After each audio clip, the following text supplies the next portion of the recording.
மதுரை மாநகராட்சியில் பணியாற்றிய தூய்மை பணியாளர்கள் பணி நீக்கம் செய்யப்பட்டதை கண்டித்து தூய்மை தொழிலாளர்கள் மாநகராட்சி அலுவலகத்தை முற்றுகையிட்டு போராட்டத்தில் ஈடுபட்டுள்ளனர். இது தொடர்பான கூடுதல் விவரங்களோடு செய்தியாளர் சல்மான் நேரலையில் இணைகிறார். வணக்கம் சல்மான், போராட்டத்தில் ஈடுபட்ட தூய்மை பணியாளர்கள் தற்போது பணி நீக்கம் செய்யப்பட்டிருக்கிறார்கள். இது தொடர்பான கூடுதல் விவரங்களை வழங்கல.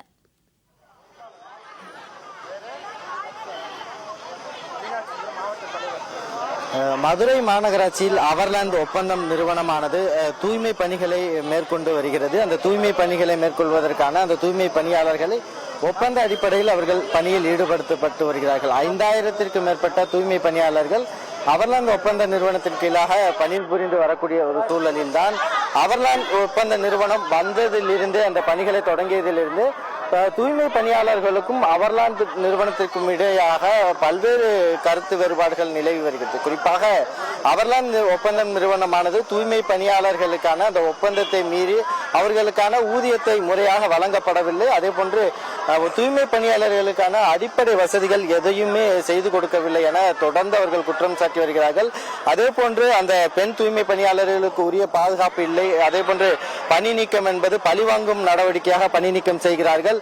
அதே போன்று சாதிய ரீதியாக பேசி அந்த அவர்லாந்து நிறுவனத்துடைய மேலாளர்கள் ஈடுபடுவதாக தொடர்ந்து குற்றச்சாட்டு வந்தது. நேற்று முன்தினம் கூட செல்லூர் வாகன காப்பகத்தில் பணிபுரிந்த 5 பணியாளர்களை பணி நீக்கம் செய்தார்கள். அதனைத் தொடர்ந்தாக நேற்றைய தினமாக ஒட்டுமொத்தமாக 23 தூய்மை பணியாளர்களை அவர்லாந்து நிறுவனமானது இதுபோன்று அந்த வாகன பணிமனைக்குள் புகுந்து சாவிகளை எடுத்து சென்றதாகவும் அந்த ஊழியர்களை மிரட்டியதாகவும் கூறிய ஒரு காரணத்தை கூறி 23 தூய்மை பணியாளர்களை பணி நீக்கம் செய்திருக்கிறார்கள். இந்த நேரத்தில் தான் தூய்மை பணியாளர்கள் அவர்லாந்து ஒப்பந்த நிறுவனத்தை கண்டித்து அவர்லாந்து ஒப்பந்த நிறுவனமானது மதுரை மாநகராட்சி தூய்மை பணிகளிலிருந்து வெளியேற வேண்டும் என கூறி அவர்கள் போராட்டத்தில் ஈடுபட்டு வருகிறார்கள். காலை முதலாக அந்த தூய்மை பணிகளை புறக்கணித்து அந்த வாகனங்களோடு அந்த குப்பைகளை ஏற்றிச் செல்லக்கூடிய மாநகராட்சி வாகனங்களோடு வந்து இந்த மதுரை மாநகராட்சி அலுவலகத்தை முற்றுகையிட்டு போராட்டத்தில் ஈடுபட்டு வருகிறார்கள். காலையில் அவர்கள் தூய்மை பணிகளில் ஈடுபட்டு கொண்டிருந்த போது இந்த போராட்டத்தை முன்னெடுத்து வருவதன் காரணமாக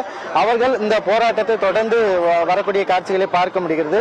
இந்த போராட்டத்தில் ஈடுபடக்கூடிய தூய்மை பணியாளர்களிடம் காவல்துறையினர் பேச்சுவார்த்தை நடத்தி வரும் நிலையிலும் கூட தொடர்ந்து தங்களது போராட்டம் என்பது அதுபோன்று அவர்லாந்து ஒப்பந்த நிறுவனத்தை உடனடியாக ரத்து செய்ய வேண்டும், மதுரை மாநகராட்சி தூய்மை பணிகளிலிருந்து அவர்லாந்து ஒப்பந்த நிறுவனம் வெளியேற வேண்டும் எனவும் அவர்லாந்து ஒப்பந்த நிறுவனம் தொடர்ந்து அந்த தூய்மை பணியாளர்களுக்கு அளித்த வாக்குறுதி ஏற்கனவே தொழிலாளர் நலத்துறை முன்பாக நடைபெற்ற பேச்சுவார்த்தைகளுடைய உடன்பாடுகளை மீறி செயல்படுவதாக தொடர்ந்து அவர்கள் குற்றச்சாட்டு எழுப்பி வருகிறார்கள். அந்த அடிப்படையில் தான் இந்த போராட்டத்தில் ஒரு 200க்கும் மேற்பட்ட தூய்மை பணியாளர்கள் போராட்டத்தில் ஈடுபட்டு வருவதால் காலை முதலாகவே மதுரை மாநகராட்சி பணிகளில் முழுவதுமாக பாதிக்கப்பட்டிருக்கிறது. இது குறிப்பாக தொழிற்சங்க தலைவர் பாலசுப்ரமணியன் இருக்காங்க.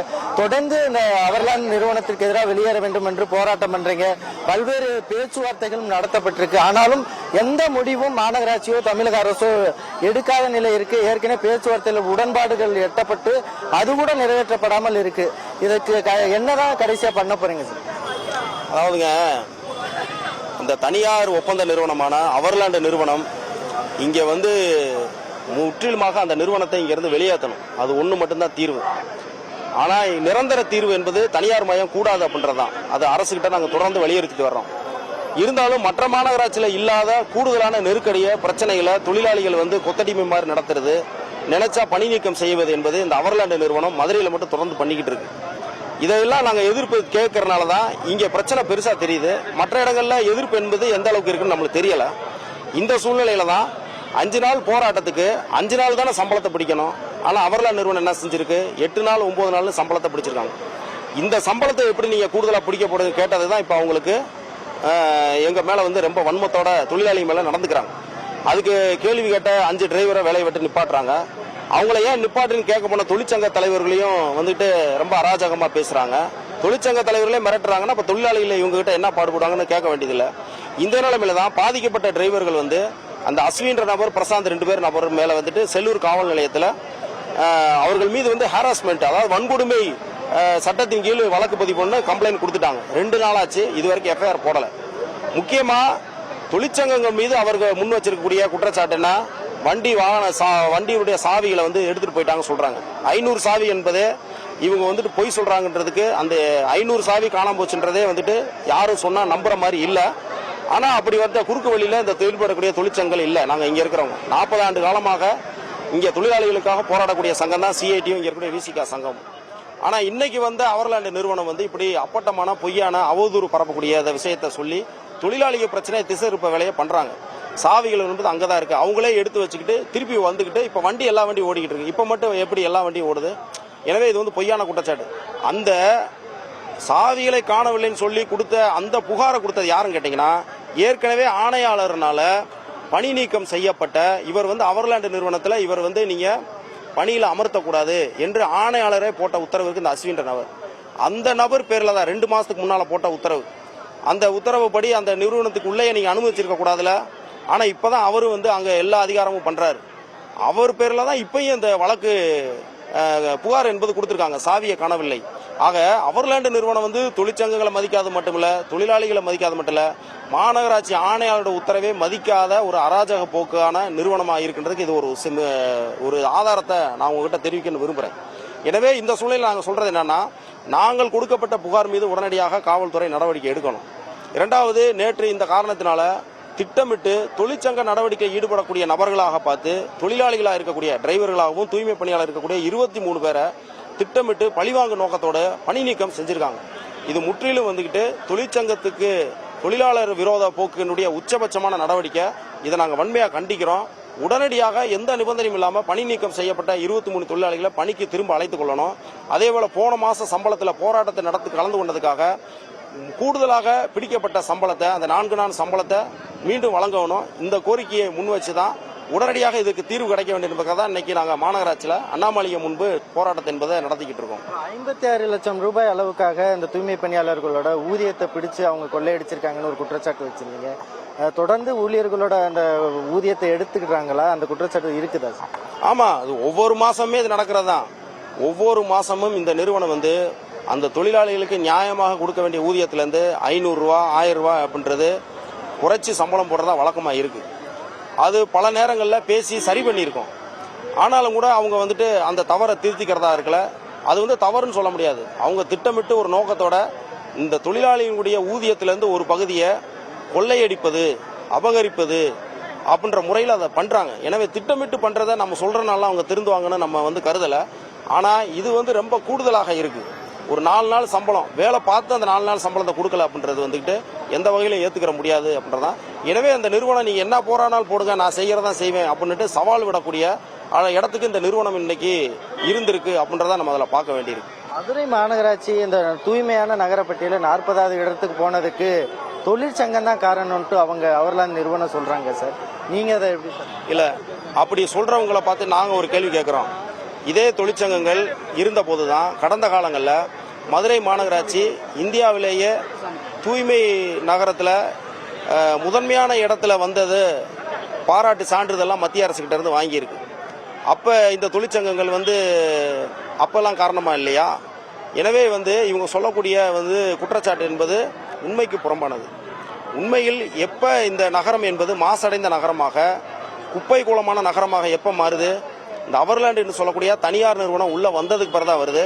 அவங்க வந்து சரியாக இந்த ஓராண்டுக்குள்ள அவருடைய திடக்கல்வி மேலாண்மை பணிகளில் அவர்களுக்கு இருக்கக்கூடிய நிர்வாக திறமையின்மையின் காரணமாக ஏற்பட்ட கோளாறு தான் இந்த மத்திய அரசு அந்த வெளியிட்ட பட்டியல 40வது இடத்துக்கு போனதுக்கு காரணம் வந்து தனியார் வந்துட்டு இந்த திடக்கல்வி மேலாண்மை தூய்மை பணிகளை அனுமதிச்சது தான். தொழிற்சங்கங்கள் கிடையாது. தொழிற்சங்கங்கள் கடந்த காலத்தில் மிகச்சிறந்த மாநகரம் என்ற பாராட்டு சான்றிதழ் பெறுவதற்கு இதே தொழிற்சங்கங்கள் தான் காரணமாக இருந்திருக்கின்றதை நான் பதிவு செய்ய வரேன். ஆணையாளர் இந்த விவகாரத்தில் ரொம்ப அலட்சியமா இருக்கு. ஆமா, ஆணையாளரை பொறுத்த மட்டும் தொழிலாளிகள் பிரச்சனையில அவங்க வந்து அவங்களுடைய அணுகுமுறையும் இந்த பிரச்சனை தீவிரமானதுக்கு ஒரு காரணமாக இருக்கு. கடந்த காலங்களில் இருந்த ஆணையாளர் அப்படி இல்லை. பிரச்சனையை எந்த அளவுக்கு தீவிரமாக எடுக்க மாட்டாங்க. ஒரு சுமூகமாக பேசி தீர்க்கிற இடத்துல கடந்த காலத்தில் இருந்த ஆணையாளர் இருந்தாங்க.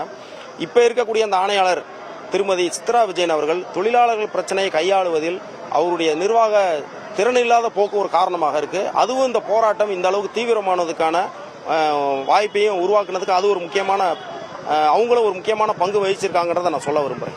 இப்போ அடுத்த கட்ட போராட்டமா இந்த போராட்டம் தொடருமா இல்லை என்ன மாதிரியான முடிவு எடுத்து? இல்ல, போராட்டத்துக்கு வந்து முடிவே கிடையாது. இந்த பிரச்சனை இல்லாட்டினா இன்னொரு பிரச்சனை போராட்டம் நடத்திட்டே தான் இருப்போம். ஆனா இப்போ இவங்க செய்யக்கூடிய விதை வந்துட்டு எங்களுடைய வழக்கமான போராட்டத்துக்கு மாறான ஒரு திசையை நோக்கி இவங்க தள்ளுறாங்க. அதாவது வந்து கோரிக்கைகளுக்காக நாங்கள் போராடி இருக்கோமே தவிர ஒரு நிறுவனத்தினுடைய அராஜ போக்கத்தை எதிர்த்து தொழிலாளிகளை கண்ணிய குறைவாக நடத்துவதற்கு எதிர்த்து நிர்வாகம் வந்துட்டு ரொம்பவும் ஒரு ரவுடித்தனம் பண்ணக்கூடிய ஒரு நிர்வாகத்தை எதிர்த்து இன்னைக்கு நாங்கள் வந்து போராடிக்கிட்டு இருக்கோம். இது வந்து இதற்கு முன்னால் இல்லாத ஒரு புதிய நிலைமை. இதெல்லாம் தமிழக அரசு பரிசீலித்து இப்போதாவது இந்த தனியார் நிறுவனங்களை இருந்து உள்ளாட்சி பணிகளில் அனுமதி வழங்குவதை அதை வந்து தடை செய்யணும், வெளியேற்றணும் நாங்கள் விரும்புகிறோம். அவர்லாந்து ஒப்பந்தம் நிறுவனமானது தூய்மை பணியாளர்களுக்கு அளித்த வாக்குறுதிகளை அவர்களுக்காக செய்ய வேண்டிய எந்த பணிகளையும் செய்யாத ஒரு சூழலில் தான் அவர்லாந்து நிறுவனத்தை கண்டித்துதான் பிரதான கோரிக்கையாக வலியுறுத்தி இந்த அவர்லாந்து நிறுவனம் மதுரை மாநகராட்சி தூய்மை பணிகளில் இருந்து வெளியேற வேண்டும் என்ற கோரிக்கையோடு அவர்கள் தூய்மை பணியாளர்கள் காலை முதலாக பணிகளை புறக்கணித்து போராட்டத்தில் ஈடுபட்டு வருகிறார்கள். ஏற்கனவே கடந்த 2 தினங்களாக அவர்லாந்து ஒப்பந்த நிறுவனமானது தூய்மை பணியாளர்கள் மீது நடவடிக்கை எடுக்கப்பட்டதன் காரணமாக தூய்மை பணிகள் பாதிக்கப்பட்டது. இந்த நிலையில்தான் அவர்லாந்து நிறுவனம் மேலும் 23 தூய்மை பணியாளர்களை நிரந்தர பணி நீக்கம் செய்திருக்கிறார்கள். இதுபோன்ற நடவடிக்கை அவர்லாந்து ஒப்பந்த நிறுவனமானது கைவிட வேண்டும். ஏற்கனவே பேச்சுவார்த்தையில் உடன்படிக்கை ஏற்பட்டதோ அதன்படியான செயல்படுத்த வேண்டும் உள்ளிட்ட கோரிக்கைகளை வலித்து அவர்கள் போராட்டத்தில் ஈடுபட்டு வருகிறார்கள். தற்போது காவல்துறையினர் பேச்சுவார்த்தை நடத்தினாலும் உடனடியாக மதுரை மாநகராட்சி நிர்வாகமும் தமிழக அரசும் இதுபோன்ற தூய்மை பணியாளர்களுடைய கோரிக்கையை நிறைவேற்ற வேண்டும் என்பதுதான் மதுரை மாநகருடைய பொதுமக்களுடைய கோரிக்கையாக இருக்கிறது. மாலதி, தூய்மை பணியாளர்களின் போராட்டம் தொடர்பான விரிவான நேரலை விவரங்களோடு இணைந்தமைக்கு நன்றி சல்மான்.